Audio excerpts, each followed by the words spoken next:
All right, welcome back. Now that we have discussed the goal of this part of the unit, and you've hopefully had a chance to try your hand at finding the logical fallacies within some advertisements, we're going to go over the first 5 of the fallacies we're going to cover in this unit. There is an assignment. It's labeled, I think, must do logical fallacies notes part 1. In there is a worksheet I would love for you to open and take notes in.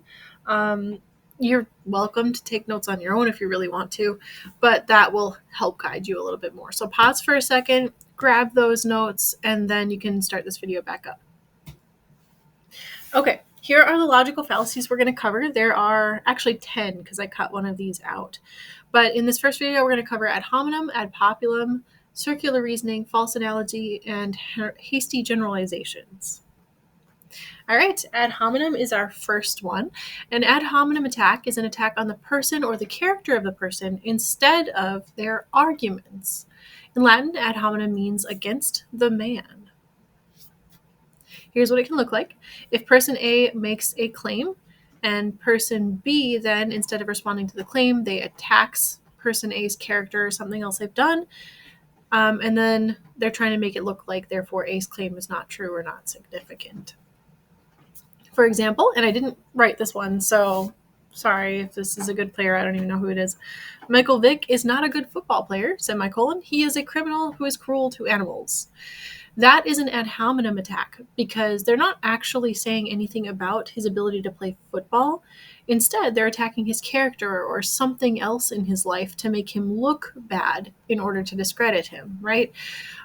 So football is not the same as caring for animals, right? That is an ad hominem attack. Here's another one. If we're actually going to start on the right, if the politician on the right says, I will lower the unemployment rate by 2.4%, the politician on the left needs to respond to that. And if instead they say, don't listen to him, he's cheated on 3 different partners, he can't be trusted, that's ad hominem because he's not actually responding to the claim that was made about unemployment rates, right? He's misdirecting us by drawing attention to something else in the initial speaker's character. So he probably doesn't have a good attack or doesn't have enough knowledge to respond to that claim.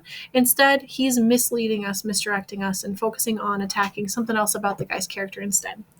I apologize for the noise. My cat is trying to destroy her auto feeder, so that's fun. Okay, so ad populum is the next thing. An ad populum attack is an argument that appeals to the popularity of a claim as a reason to accept it. In Latin, as you might think, ad populum means appeal to the people, right? You might have heard of this as the bandwagon approach. It's the same thing. So this is what an ad populum attack can look like. Person A could make a claim. Person A is popular and they're widely liked and a lot of other people believe in them, so their claim must be true, right? Ad populum can go a couple different ways. It could either be celebrities with massive followings, and if they do it, then surely it must be great, or it could be the mass majority of people, and so if they're doing it, it must be great. I liked this picture at the bottom here. It's a reference. You might have heard the term lemmings before. You have a bunch of lemmings jumping off of a cliff, and everybody just goes with the herd because the majority is doing it, so surely that's probably a good thing to do. And, to disastrous effect, unfortunately. Just because the majority of people do a thing doesn't mean that it is actually a good thing to do, right? Doesn't mean that it's actually the best choice. I could say, hey, 50 or 60% of Cheyenne students purchase this particular energy drink, so it must be the best. I'm going to purchase it too. When in reality, maybe that energy drink is chock full of sugar and there's a better alternative right there that would be healthier for you and better at doing its job as an energy drink. The original one isn't necessarily the best just because most people drink it. Okay, most people think that Gatorade is better than Powerade, so Gatorade is the superior sports beverage. Again, just because most people think it doesn't mean that it's true. There is some rationale in here, right? You might think, well, most people do this for a reason, right? And so you could make a more valid argument by explaining why most people choose this thing. If you only state that most people choose it, that isn't actually explaining what makes it a good sports drink, right? So there is a difference between the two. There could be logic behind it, but you need to actually explain that logic and don't just say, well, most people do it. That's an ad populum response. So promise not to blindly follow your peers. All right, circular reasoning is the next one. This is an argument that restates or bases itself on its own assumption rather than actually proving anything, right? The argument goes in a circle and the arguer assumes what he or she is attempting to prove. So everything's based on an assumption and it just goes in a circle and nothing's ever being proven. That's circular reasoning. This is a really, really common one. So this is what it looks like. It looks like somebody saying claim A is true because of claim B, and then saying claim B is true because of claim A. I'm sorry, my cat's really hyper. And so there's a nice little visual at the bottom there, right? If you make an assumption or a conclusion, you say, oh, that must be proof that this other thing is correct, which is supporting the initial argument. Here's an example. The President of the United States is a good leader because he is the leader of the country. That is circular reasoning. You're not actually proving that the president is a good president, right? The fact that he is the leader does not mean that he's a good leader. There's a difference there. You're not proving anything. Here's another one. This is a specific type of circular reasoning. This is the one that I actually took out because it's so similar.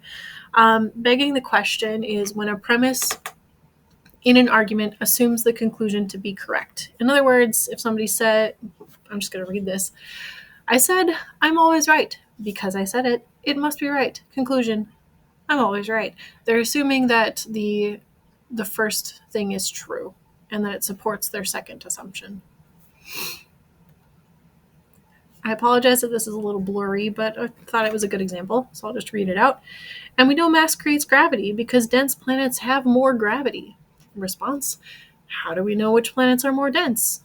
Initial speaker, they have more gravity.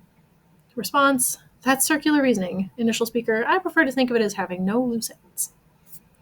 Okay, kind of funny, kind of silly, but it proves the point. Our next is a false analogy. These are also pretty common. This is an argument that is based on a misleading comparison. An analogy is when you compare two things. You say this thing is like this other thing, right? False analogies are when you try to compare two things that are so different that it's just not fair to compare the two. You're not really proving anything because the two are so different. This is what it can look like if you're assuming item A and item B are similar in some small way, right? And item A or person A likes this person, therefore B should also like this person, right? So you might find some tiny little part of it in common, and then suddenly you're pretending like they're wholly the same. I thought this picture did a pretty good job of giving an example of that, right? So we have 4 sheep in the background and a wolf in front. And here is the false analogy, right? The new animal's kind of like the sheep, right? It has 4 legs, it's sheep-sized, and it's fleecy. Therefore, it must be a suitable addition to the flock, right? They're picking out some small component of the two that's the same, right? They both have 4 legs, and maybe the wolf has white fur, okay? But that doesn't mean that they're actually compatible just because they have those couple of things in common. It's not fair to say that a wolf is like a sheep in this case, and that this would be a good addition. Here's another one. Students should be able to use their notes and textbooks on exams because surgeons get to use X-ray and MRI images during surgery, right? So we have our claim, and we have our analogy. They're comparing students to surgeons.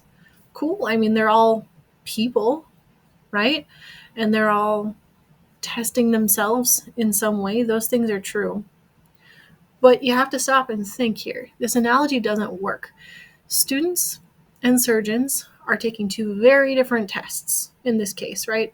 A test for students is meant to understand whether the student actually has retained the knowledge and the skills that they've been working on. In this case, the thing that surgeons are doing is literally going to determine whether somebody lives or dies, and they have to double check themselves. They're not testing themselves to see if they remember what was on the patient's MRI or X-ray. They're not testing their own abilities. They're trying to put into practice something that can save somebody's life. So they have to look at those things. They have to do their due diligence, whereas students are supposed to know this. They're supposed to have that knowledge. And so the expectation and like the foundation of what those practices are depending on are fundamentally different. It is not fair to make that comparison, right? Or here's one that you've probably heard. It's a little simpler. Time is money, so spend it wisely. Okay, cool. I kind of enjoy that saying personally, but when you really think about it, they're not the same, right? You can never get time back. You can do things to get money back, right? One is a physical item that you spend that varies in value. Time is what you deem it to be in terms of value. Like they're different things. It's okay to make an analogy like this in passing and just for fun and to try to, have a positive, I don't know, effect on somebody, I guess. But in reality, if we were making a serious comparison, this wouldn't work. All right, hasty generalizations. This is the fifth one, so this will be the last one we do for part one. A hasty generalization is a conclusion or a claim that is based on insufficient evidence. This happens when an arguer rushes to a conclusion before having enough relevant facts. This also happens kind of a lot. I mean, honestly, I can say that for most of these. That's why they're in here. It's why I picked the 10 I did. So hasty generalizations can look a few different ways. So I'll start on the left. If you have 4 instances where something is true in those 4 instances, then you can make the hasty generalization that it is true for all 10,000 possibles, right? On the right-hand side, this is kind of a similar idea. The first person on the left says, anecdotal evidence is not valid. Anecdotal would be stories from individual people, like me sharing something that happened to me. So he says, anecdotal evidence isn't valid. And then she says, yes, it is. I once used an anecdote as evidence, and later it turned out I was right. It's funny, or supposed to be funny, because she is using an anecdote to prove her own point. And I like this one because logically, just because one person tells the story of their experience with something, that doesn't mean that everyone's experience with that thing is going to be exactly the same, right? So to assume that that person's experience is representative of everyone's experience, that is a hasty generalization. Here's another one. Even though it's only the first day of school, I can already tell I'm going to hate this year. Luckily, I'm in the summer right now, and I'm actually kind of excited, so that's not the case. But that is a hasty generalization, right? If their first day isn't going well, that is one day out of many, right? They don't actually know what the rest of the school year is going to be like. Or here's another one. Did you hear about the teenagers who vandalized the park downtown? No, I did. Teenagers are so irresponsible and destructive, right? Just because there might be a couple who mess up here and there, that doesn't mean that all teenagers everywhere are irresponsible and destructive.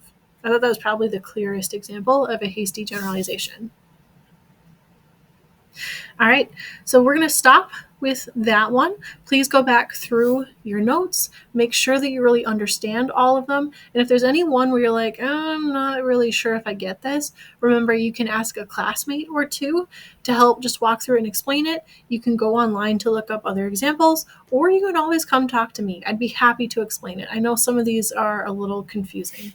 Okay, thanks guys. Go ahead and submit part 1 once you are done.